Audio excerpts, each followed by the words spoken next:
ભાવનગરમાંથી ambergris સાથે 8 લોકો ઝડપાયા।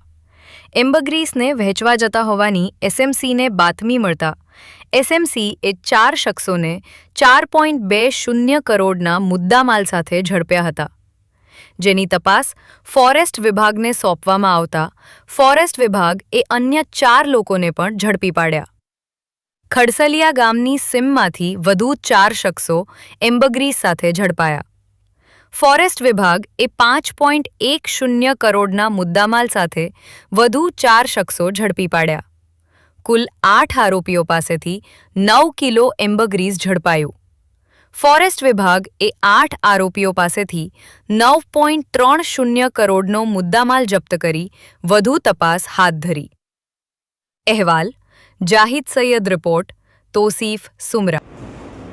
મારું નામ બીજી ગલાણી, રેન્જ ફોરેસ્ટ ઓફિસર, ભાવનગર। સાહેબ, ખાસ કરીને એમ્બરગ્રીસ જે ઝડપાયું છે, 4 જેટલા આરોપી છે, સ્ટેટ મોનિટરિંગ સેલ દ્વારા ઝડપાયું છે। સમગ્ર મામલો કઈ રીતના છે? ફોરેસ્ટ ડિપાર્ટમેન્ટે આ મામલે કઈ રીતના તપાસ કરી છે?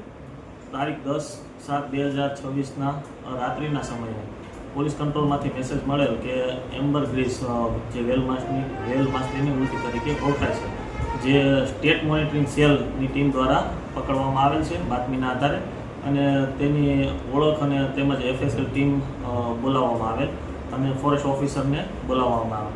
ત્યારબાદ અમારી ટીમ સાથે વર્તેજ પોલીસ સ્ટેશન ખાતે પહોંચી જરૂરી કાર્યવાહી કરવામાં આવેલ।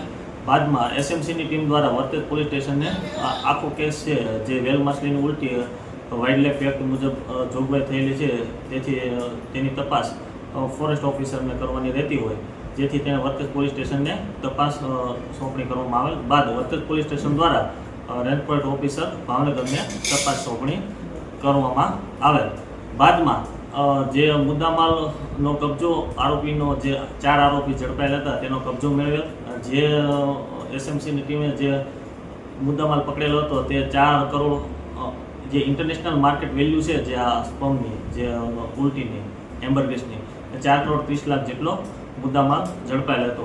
બાદમાં ભાવનગર રેન્જ દ્વારા વન્ય પ્રાણી સંરક્ષણ અધિનિયમ 1972માં જે વેલ માછલીનું જે સ્પમ છે, જે ઉલટી છે, જે બેન છે, જે ટૂંકમાં ગેરકાયદેસર વેચાણ કરવું, તેનો કબજો રાખવો, જે સરકારી પ્રોપર્ટી છે તે બેન છે, એટલા માટે થઈ અને વન્ય પ્રાણી સંરક્ષણ અધિનિયમ મુજબ ગુનો નોંધવામાં આવેલ। બાદમાં જે આનું ઊંડાણ સુધી પગેરું મેળવવા આ વારંવાર જે ધોલેરાથી લઈ મહુવા સુધીની જે દરિયાઈ કોસ્ટલ પટ્ટીમાં વારંવાર આવા કેસ થાય છે, તો ક્યાંથી આવે છે, શું છે, તેનું પગેરું મેળવવા માટે ભાવનગરની ટીમ ઊંડાણપૂર્વક તપાસ કરતા બીજા 4 આરોપી ખડસલિયા ગામે તેમજ ભાવનગર સિટી વિસ્તારમાંથી પકડવામાં આવેલ છે, અને જે ખડસલિયા ગામના જે મૂળ આરોપી છે તેઓ પાસેથી બીજો 5,10,00,000નો મુદ્દા માલ પણ રિકવર કરવામાં આવેલ છે।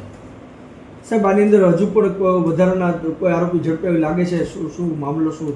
હાલ જે એસએમસીની ટીમ દ્વારા જે વેચાણ કરવાવાળા આરોપી પકડવામાં આવેલ હતા, ત્યારબાદ ભાવનગર વન વિભાગની ટીમ દ્વારા જે મૂળ સુધીના આરોપીઓ પકડવામાં આવેલ છે, તપાસ ચાલુ છે। સાહેબ, આ જે એમ્બરગ્રીસ છે એ કેવા પ્રકારના ઉપયોગમાં લેવાતું હોય છે?